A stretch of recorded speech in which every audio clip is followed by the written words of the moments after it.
Hell is real. Myself, growing up in Western culture, Christian, I used to hear the words of Jesus. There will be wailing and gnashing of teeth, referring to hellish punishments. I read in my youth a book that it seems that Srila Prabhupada read, or at least he was familiar with its contents. One of the great classics of English literature, John Milton's Paradise Lost. For some time I used to, for some years, every day I used to go past John Milton's house in some village in Buckinghamshire, for all it's worth. Paradise Lost. It's poetic reconstruction or elaboration or imagination or revelation of how Lucifer, the angel, fell from heaven into hell. And as I remember, the descriptions of hell are much more dramatic and compelling than those of heaven. I didn't read, there's another great classic of Western literature, Dante's Inferno,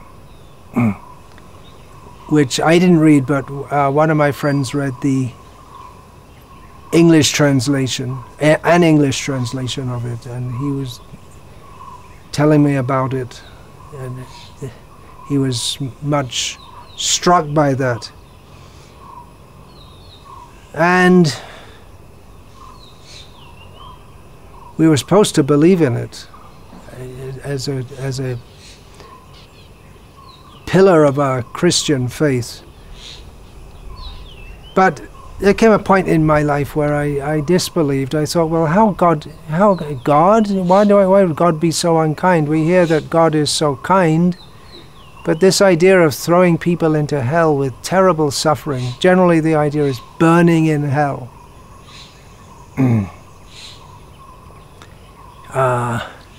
Some Christian cartoon book was given to me when I was a kid. I visited some Children of God or something like that, some meeting. And when I was leaving, they gave me a little book which showed, little cartoon book, which showed some story, imaginary story of someone who is bad and doesn't believe in God, and he's misled by one of his friends, and then he's going with his friend in the car, and they crash the car, and then he finds himself in a dark, gloomy place with smoke, and he sees his friend, and his friend pulls off the mask, and you can see a devilish face. I thought that was really stupid. So I did, for some time, even belief in God. I stopped believing in God. I thought, what is this nonsense? There's some old guy sitting on a cloud chucking people into hell with no hope of redemption, ever, eternally suffering. That can't be. The universe is not so bad. God is not so bad that he would, if he loves us, why would he put us into such a condition? Belief in hell was a major motivating force of European culture for centuries. People were really afraid of going to, they really believed in it, and they're really afraid of it. They were able to be exploited by the clergy,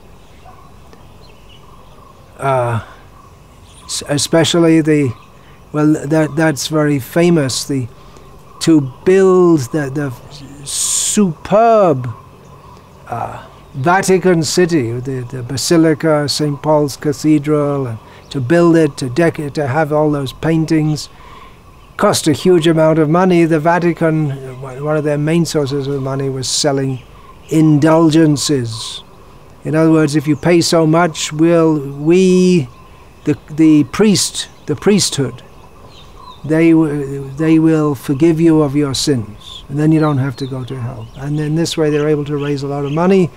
That was one major reason why Martin Luther, who was a Catholic at that time in that part of the world, there was only the Roman Catholic Church.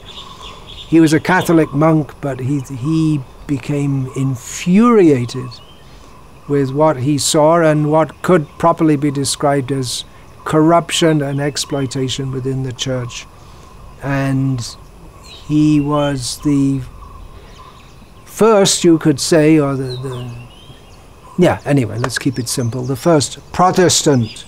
He protested against this. He didn't protest against belief in God or existence in hell, but he protested about what he saw as the unchristian state of the church as it was at that time. However, the belief in hell is not only in Christianity. It's there in all the Abrahamic religions. And it's there in Vedic religion also. There's a well-known word. It's well-known up to the present day in all Indian languages, except Urdu, if you want to call that. It's an Indian language, but all the language, it's a Sanskrit word, Naraka. There are other names for hell, but that's the best-known name for hell. And the overlord of hell is Yamaraj. He's not a bad person, but it's his job to punish the sinners. So another name for hell is Yamaloi, the residence of Yama. There are other names also. So this is all described in the Vedic literatures, and although Buddhism rejected some of the core tenets of Vedic understanding, particularly the existence of Atma, but they accepted Vedic cosmology. So we'll find in traditional Buddhism belief in hell, among many other things. There's a major difference, though, in the concept or the understanding of hell in the Karmic religions, we can say, or those that come out of the Indian culture, Buddhism, Jainism, Sikhism, prominently. A major, and of course what is nowadays called Hinduism, that's the original, although some would contest that. Anyway, there's a major difference in the understanding or concept of hell in the Vedic concept, or the Vedic description. Hell is temporary. It's a place of punishment, but after punishment you get another chance because of reincarnation. Whereas in the Christian concept, you go to hell and there's no redemption. You're there forever. And according to the great, our great saint of the church, and the second of the seminal theologians of the church, Thomas Aquinas, what do you do in heaven? What's the fun up there? Well, a major part of the fun is looking down in hell and taking pleasure in seeing everyone wailing and gnashing their teeth as they're being burned perpetually. I will smite them ad infinitum. A line from a song I learned at school. God says, I will smite them ad infinitum. Whereas in the Vedic understanding, you get a punishment. It's meant for reformation, not for the pious people, so-called pious people. It's not for their enjoyment watching you suffer. What a mentality. I'll be good, I'll go to heaven, and then I'll enjoy watching people suffer. Phew. Hare Krishna.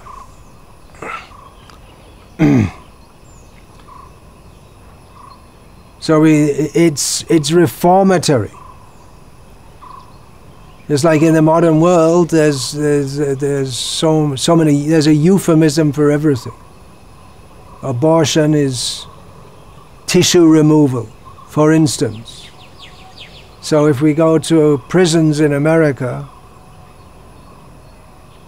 I don't know about all of them, but I went to at least one I've been to that I remember in Texas, it was called the so-and-so Reform Center or something like that.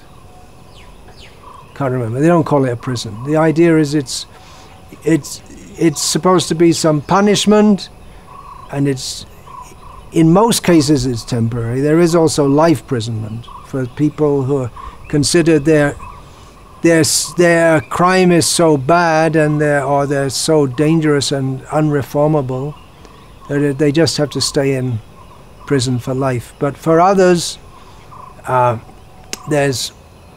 idea is you get some punishment and then you come out, and then due to that punishment you realize I should be a good boy or a good girl, and then you behave as a good citizen and you don't go back to prison again. So that's the Vedic understanding. Hell is there's suffering there, definitely,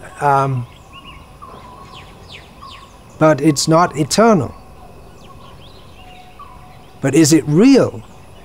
That question may arise. Is it true there's such a thing, or is it just something made up to frighten people into being good? Could it really be like that? Well, if at all we accept that there is cosmic order, and actually no one can deny it unless they're insane. They might be intellectually insane, they might make some big philosophical theory, but the whole of science, hard science, is study of order within the universe. So if we accept there's order within the universe, then it should be just as for every action there is an equal and opposite reaction. So that principle should be active at the karmic level also. In other words, you can't get away with murder. You might be, or any other crime or sin, the word is sin. You can't get away with it. You might evade the law and commit a murder and never be detected and never be punished for it, but you'll be punished in a future life, because that's the way karma works. We are eternal living beings. We're not the body. We go from body to body to body. If you don't believe it, look it up there are so many YouTube videos which show about reincarnation. It should be an undeniable fact, but people just don't want to accept it. Scientifically, it should be. By people who call themselves scientists, they should at least be open to this understanding. But they don't want to, which suggests they're not very scientific, actually. So, well, still, I find it hard to believe there are such horrible tortures. But one thing we can see, even on this planet, is that people, not everyone, but many people are in a hellish condition. What is hell after all? It's intense suffering. And we see on this planet intense suffering. And you, dear viewers who are kindly listening to what I have to say here, you may not be in a situation of intense suffering just now. You might be. But definitely right now, all over the world, there are many humans who are suffering intense physical pain. Definitely, there are thousands and thousands of animals who are being systematically tortured. They also feel pain. They're also living beings. They're in a hellish condition inflicted by humans upon them for the sake of making a business of selling, killing, torturing them, killing them, and selling their meat. So there are hellish conditions. It's physical suffering, mental suffering. Someone can be in a very nice climate with plenty of money and friends, and everything seems very nice for them, and then they commit suicide. And you wonder why. Because internal, they may have seemed to be very happy, they might have been smiling and laughing with their friends, but internally they're tortured and they commit suicide. Oh, there's intense suffering. People are suffering intensely right now, and less intensely, yeah? I'm sitting here very peacefully, nicely, and have my friends who are kindly looking after me. It's a nice climate, a peaceful place. But by the law of providence, at the present time, I'm suffering from intense back pain. Not right now, but if once I start to move, it'll be there. And who is there in this world who cannot say that there is nothing? They don't have any pain, they don't have any mental anguish, small, big. Everyone is suffering in this world. The illusion is that we can be happy. Let us just minimize the suffering, and then we will be happy. But it's not in our control. Suffering comes to us without our control. So we find that torture, almost certainly someone somewhere is being tortured, somewhere on this planet right now. Either in police custody or whatever. Rape,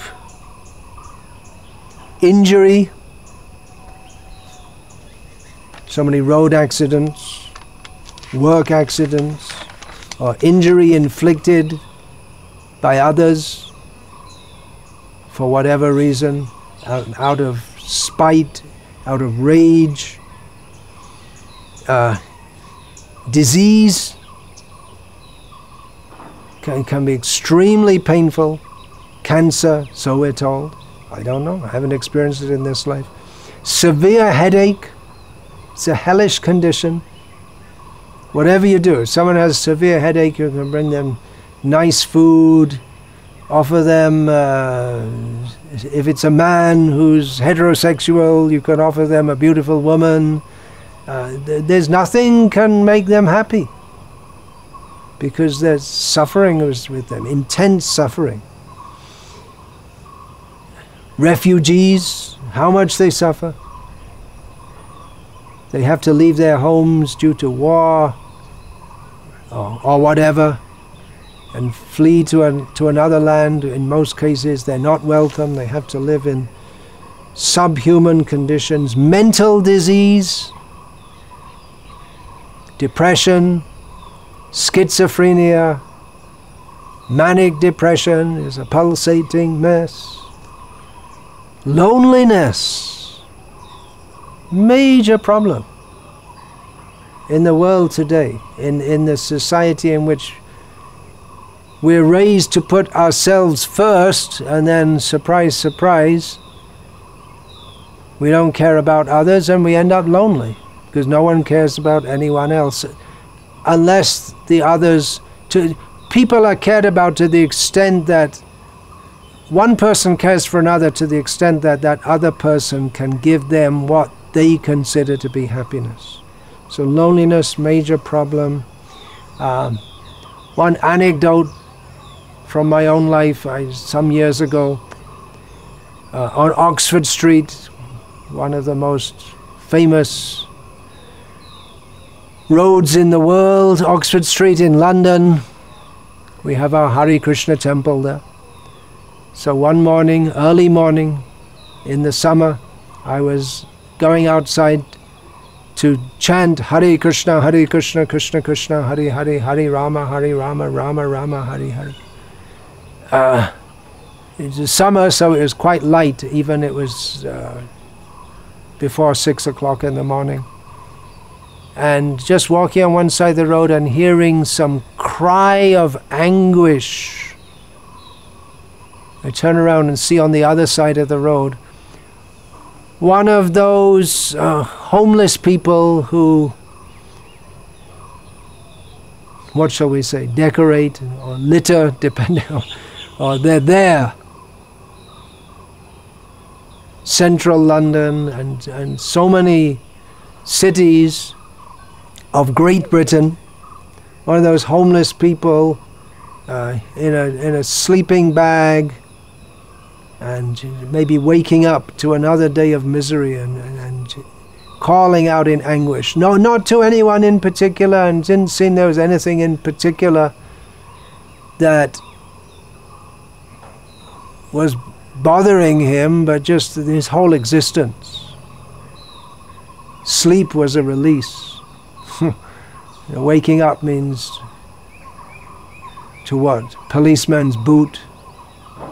Unwelcome, no one wants you anywhere. No one loves you, no one cares for you. Maybe, and what else? I mean, there are so many hellish conditions that people are going through right now. Alcoholism, drug addiction, what happens in the minds of people who have severe alcoholism and drug addiction. It just becomes hellish. They're suffering mentally so much. So much. What else can go on? Animals. Animals, they suffer. Always in anxiety. The bird is flitting here and there, but in anxiety that a predator may come and get me. The cat may come and get me. The cat's in anxiety. The dog will come and get me. The dog's in anxiety. A bigger dog will come and get me.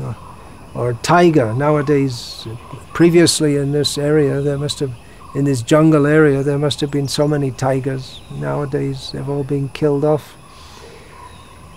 They're always afraid. Sada samadvigna deo sadgrahat. Nate vidu swartagating hi Vishnam. People don't know their real goal of life is Krishna. Therefore, they suffer, full of anxiety. Sada samadvigna, always full of anxiety, because they've accepted that which is unreal as real. So what is this suffering? It's karmic reactions for sins. We can dress up the word sin, we can euphemize it by saying improper actions. But it's sin, and there's a reaction. People don't believe in it due to atheism, or even if people aren't overtly atheists, there's a philosophical current which is very prominent all over the world. But, well, it's not, what shall we say, it's widespread, ubiquitous, to use a fancy word. But it's not, maybe not seen so much, and that's called relativism. The idea that everything is relative to everything else and there's no absolute reality. So therefore, there's no such thing as good or bad. It's all relative. And we have to try now understand oh, the person's a mass murderer. But anyway, he's probably a nice guy, but he had a bad upbringing or something like that. We try to... a relativism and a false sense of trying to ascribe goodness to people who are not good. And then people don't believe in sin. Who uses the word sin nowadays? If you use the word sin, people think you're just some fundamental, fanatical preacher. It's almost like a joke. Hellfire and brimstone. To talk about fundamentalist Christian preachers, and they preach, there's hellfire and brimstone, and people don't believe all that. Maybe because the Christian fundamentalist preachers have preached that so much, and there's a reaction against that, and then people don't know what they need to know. They throw out the baby with the bathwater, so to speak. There is sin, there is right, there is wrong, but people don't want to hear it. Maybe one reason is because of a fanatical way of preaching. But the result is people don't believe in sin. They think abortion's okay. Illicit sex is okay. You can fornicate left, right, and center. What the hell does it matter? Meat eating is okay. Killing animals, insects is okay. Killing plants is okay. Everything's okay. What does it matter? Just smile and be nice. But people should know. People should know that there is hellish existence and there is hellish suffering.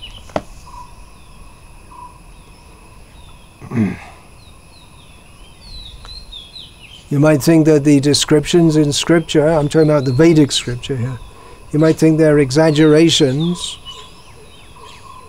but we shouldn't bank on it. We shouldn't think, oh, that's just something to make people afraid. We should be careful. I'm going to read from Srimad Bhagavatam, Srimad Bhagavat Purana, Canto 5, Chapter 26, with translation by His Divine Grace A.C. Bhaktivedanta Swami Prabhupada, the most prominent exponent of Vedic knowledge in the modern world.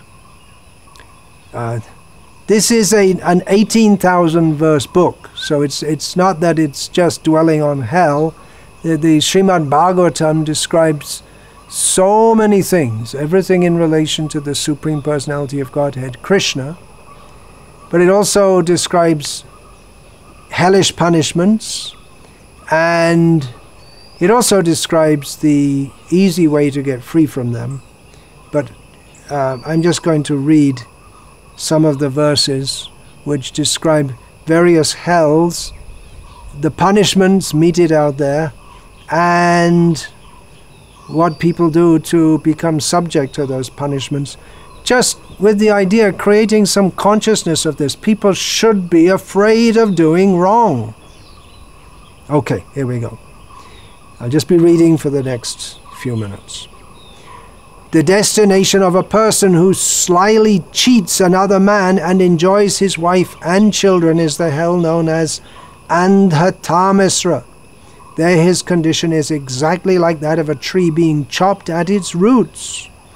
Even before reaching Andhatamisra, the sinful living being is subjected to various extreme miseries.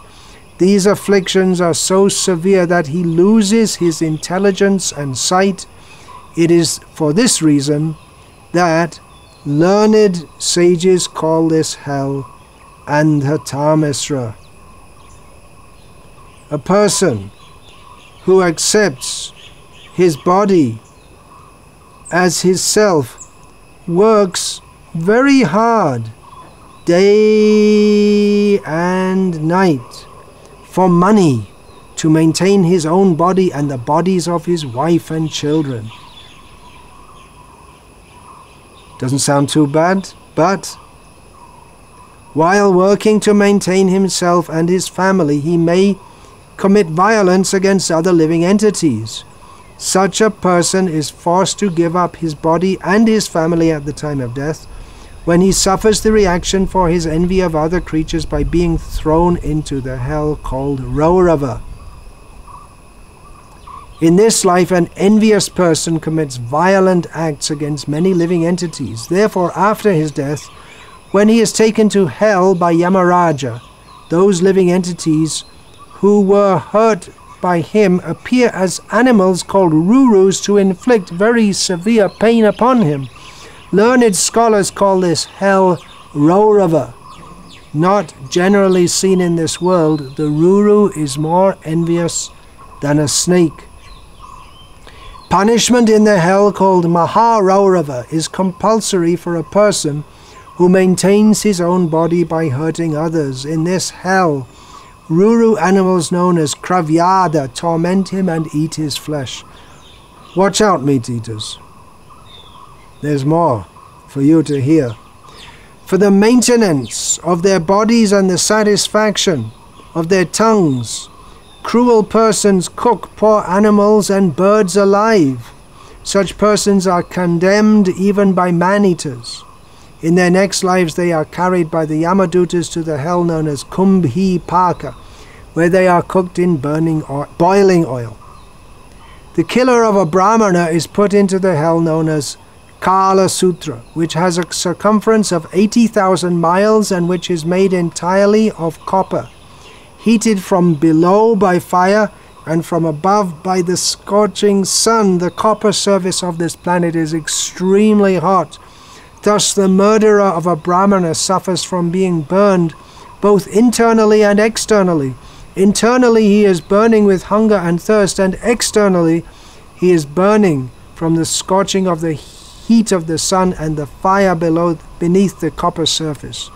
Therefore he sometimes lies down, sometimes sits, sometimes stands up, and sometimes runs here and there. He must suffer in this way for as many thousands of years as there are hairs on the body of an animal.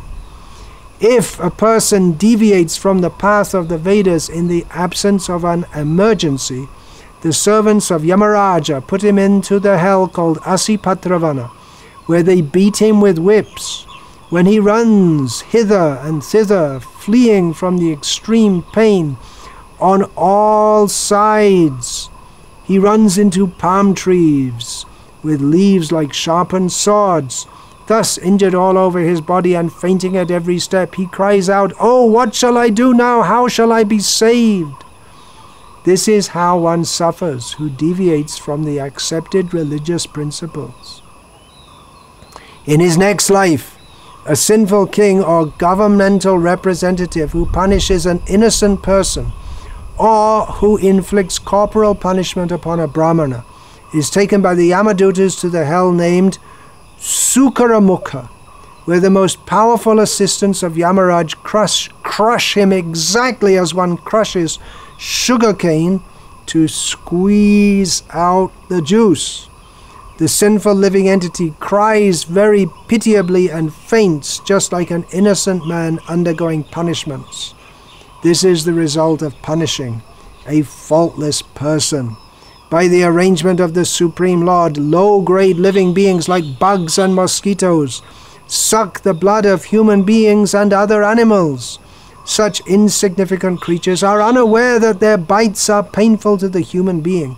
However, first-class human beings, Brahmanas, Kshatriyas, and Vaishyas are developed in consciousness, and therefore they know how painful it is to be killed. A human being endowed with knowledge certainly commits sin if he kills or torments insignificant creatures who have no discrimination. The Supreme Lord punishes such a man by putting him into the hell known as Andhakupa, where he is attacked by all the birds and beasts, reptiles, mosquitoes, lice, worms, flies, and any other creatures he tormented during his life. They attack him from all sides, robbing him of the pleasure of sleep. Unable to rest, he constantly wanders about in the darkness. Thus in Andhakupa, his suffering is just like that of a of a creature in the lower species. A person is considered no better than a crow if after receiving some food he does not divide it among guests, old men and children, but simply eats it himself, or if he eats it without performing the 5 kinds of sacrifice. After death he is put into the most abominable hell known as Krimi Bhojana. In that hell is a lake 100,000 yojanas, 800,000 miles wide, and filled with worms. He becomes a worm in that lake and feeds on the other worms there who also feed on him. Unless he atones for his actions before his death, such a sinful man remains in the hellish lake of Krimi Bhojana for as many years as there are yojanas in the width of the lake. My dear king, a person who in the absence of an emergency robs a brahmana, or indeed anyone else, of his gems and gold, is put into a hell known as Sandangsha. There his skin is torn and separated by red-hot iron balls and tongues. In this way his entire body is cut to pieces. A man or woman who indulges in sexual intercourse with an unworthy member of the opposite sex is punished after death by the assistance of Yamaraj in the hell known as Tapta Surami. There such men and women are beaten with whips. The man is forced to embrace a red-hot iron form of a woman, and the woman is forced to embrace a similar form of a man. Such is the punishment for illicit sex.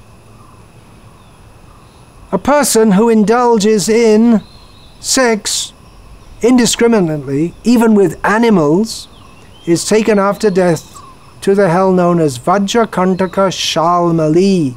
In this hell there is a silk cotton tree full of thorns as strong as thunderbolts. The agents of Yamaraj hang the sinful man on that tree and pull him down forcibly so that the thorns very severely tear his body. A person who is born into a responsible family, such as a kshatriya, a member of royalty, or a government servant, but who neglects to execute his prescribed duties according to religious principles, and who thus becomes degraded, falls down at the time of death into the river of hell known as Vaitarani. This river, which is a moat surrounding hell, is full of ferocious aquatic animals.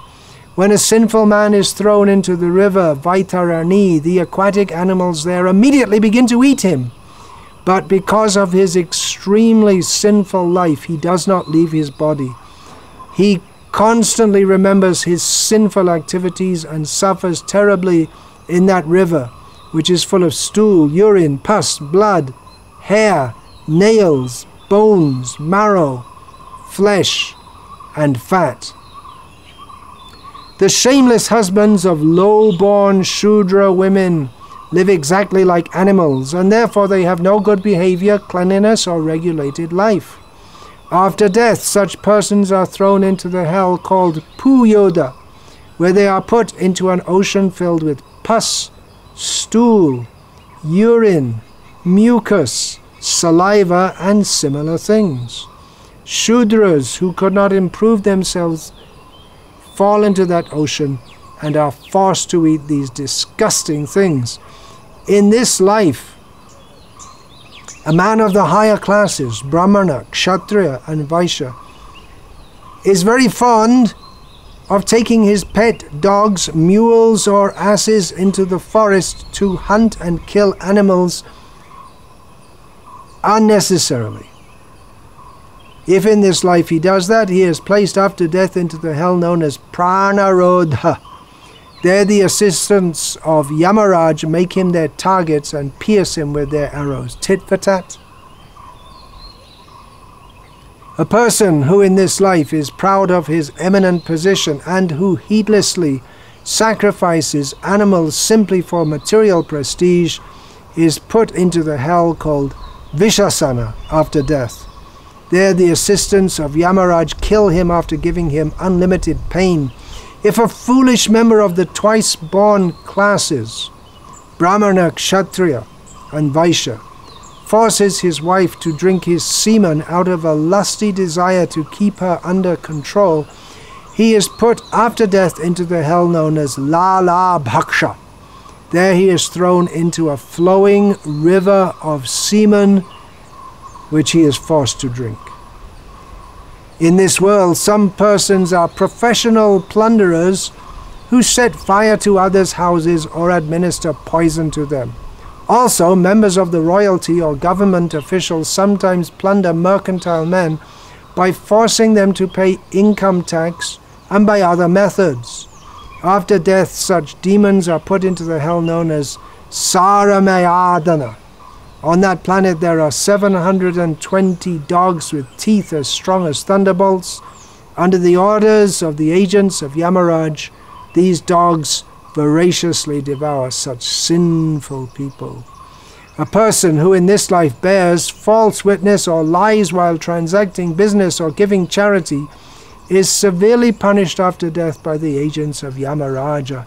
Such a sinful man is taken to the top of a mountain 800 miles high and thrown headfirst into the hell known as Avichimat. This hell has no shelter and is made of strong stone resembling the waves of water. There is no water there, however, and thus it is called Avichimat, waterless. Although the sinful man is repeatedly thrown from the mountain and his body broken to tiny pieces, he still does not die but continuously suffers chastisement. Any Brahmana or Brahmana's wife who drinks liquor is taken by the agents of Yamaraj to the hell known as Ayapana. This hell also awaits any Kshatriya or Vaishya or person under a vow who in illusion drinks Somarasa. In Ayapana, the agents of Yamaraj stand on their chests and pour hot melted iron into their mouths. A low-born and abominable person who in this life becomes falsely pride, thinking, "I am great," and who thus fails to show proper respect to one more elevated than he by birth, austerity, education, behavior, caste, or spiritual order, is like a dead man even in this lifetime, and after death he is thrown headfirst into the hell known as Ksharakardama. There he must suffer great tribulation at the hands of the agents of Yamaraja. There are men and women in this world who sacrifice human beings to Bhairava or Bhadrakali and then eat their victims' flesh. Those who perform such sacrifices are taken after death to the abode of Yamaraja, where their victims, having taken the form of Rakshasas, cut them to pieces with sharpened swords. Just as in this world the man-eaters drank their victims' blood, dancing and singing in jubilation, their victims now enjoy drinking the blood of the sacrifices and celebrating in the same way. In this life, some people give shelter to animals and birds that come to them for protection in the village or forest, and after making them believe that they will be protected, such people pierce them with lances or threads and play with them like toys, giving them great pain. After death, such people are brought by the assistance of Yamaraja to the hell known as Shulaprota, where their bodies are pierced with sharp needle-like lances. They suffer from hunger and thirst, and sharp-beaked birds such as vultures and herons come at them from all sides to tear at their bodies. Tortured and suffering, they can then remember the sinful activities they committed in the past. Those who in this life are like envious serpents, always angry and giving pain to other living entities, fall after death into the hell known as Dandashuka. My dear king, in this hell there are serpents with 5 or 7 hoods. These serpents eat such sinful persons just as snakes eat mice. Those who in this life confine other living entities in dark wells, granaries, or mountain caves are put after death into the hell known as Avata Nirodhana. There they themselves are pushed into dark wells where poisonous fumes and smoke suffocate them, and they suffer very severely.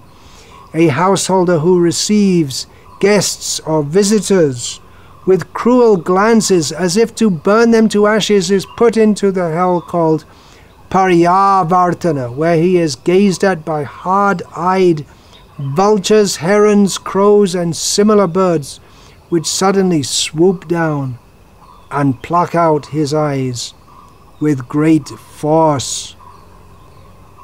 One who in this world or this life is very proud of his wealth always thinks, I am so rich, who can equal me? His vision is twisted, and he is always afraid that someone will take his wealth. Indeed, he even suspects his superiors. His face and heart dry up at the thought of losing his wealth, and therefore he always looks like a wretched fiend. He is not in any way able to obtain actual happiness, and he does not know what it is to be free from anxiety. Because of the sinful things he does to earn money, augment his wealth and protect it, he is put into the hell called Suchi Mukha, where the officials of Yamaraj punish him by stitching thread through his entire body, like weavers manufacturing cloth. My dear King Parikshit, in the province of Yamaraj there are hundreds and thousands of hellish planets. The impious people I have mentioned, and also those I have not mentioned, must all enter these various planets according to the degree of their impiety. Those who are pious, however, enter other planetary systems, namely the planets of the demigods. Nevertheless, both the pious and impious are again brought to earth after the results of their pious or impious acts are exhausted. Hare Krishna, Krishna Krishna, Hare Hare, Hare Rama, Rama Rama, Hare Hare. And that's the way to be free from hell. Chant Hare Krishna. More later on this topic, Krishna willing. Hare Krishna.